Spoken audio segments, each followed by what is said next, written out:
Érzelmi infláció.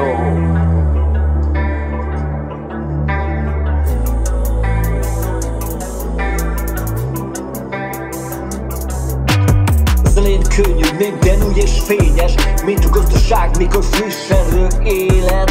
Az elvárások nőnek, még a szép fárad, mikor a kapcsolatok egyre több teret vállalt. Az érzelmek inflálódnak, míg a remény zsugorul, a szeretet ára nő, a szív mélyre burrul. Egyre több kell, hogy tartsuk a régi lángot, de a láng lassan kihúj, az energia elpárolgott.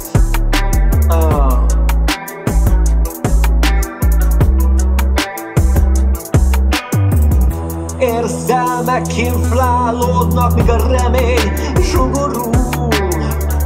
Szeretet ára nő, a szív mélyre borul. Egyre több kell, hogy tartsuk a régi lángot, de a láng lassan kihúj, az energia elpárolgott.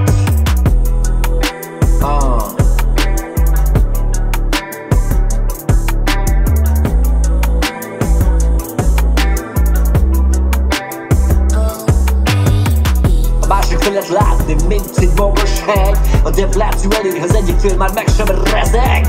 A kapcsolat súlya egyoldalúvá válik, a harmónia elveszett, a szív csendben fázik.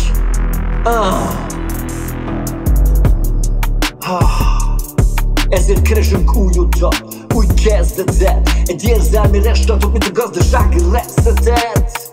Mert néha könnyebb mindent nulláról kezdeni, mint a régit foltozni, újra építeni.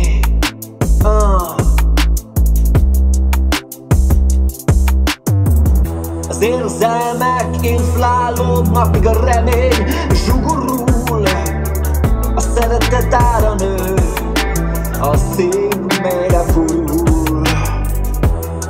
Egyre több kell, hogy tartsuk a régi lángot, de a láng lassan kihúl, az energia elpárolgott.